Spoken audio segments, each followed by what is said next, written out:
అమెరికాకి కొన్ని బాధ్యతలు ఉన్నాయి. కాబట్టి అమెరికాకి వెంటనే ఒక పని చేయాలి. ఇరాన్ను దాన్ని పొడిగించాలి. అమెరికా ఏంటంటే ఇరాన్ యుద్ధాన్ని 2-3 రోజుల్లో ముగిస్తేనే అమెరికాకి గెలుపు.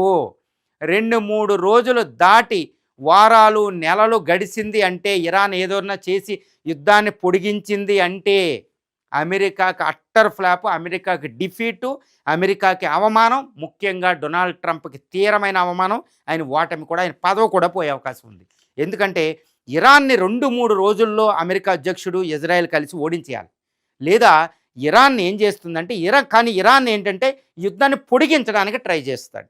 ఎందుకు పొడిగిస్తుంది, ఏ విధంగా పొడిగిస్తుందంటే, దాని దగ్గర ఒక 80,000 నుండి 1,00,000 వరకు డ్రోన్ ఫోర్స్ ఉంది. క్యామికోజ్ డ్రోన్, తర్వాత షాహిద్ డ్రోన్ అని, స్వామ్ డ్రోన్స్ అని అది తయారు చేసుకుని పెట్టుకుంది 1,00,000 వరకు. ఈ డ్రోన్ ఫ్యాక్టరీలు కూడా ఉన్నాయి.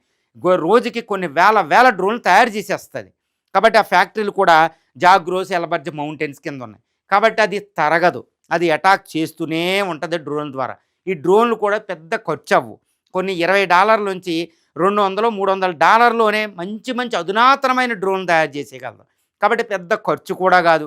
మామూలు రా మెటీరియల్ ఇరాన్లోనే మామూలుగా దొరికితే దానికి కావాల్సిన బయట నుంచి కూడా అంత అవసరం లేదు. కాబట్టి ఇరాన్ యుద్ధాన్ని పొడిగించడానికి కావలసిన అంత వెపనరీ డ్రోన్లు ఉన్నాయి.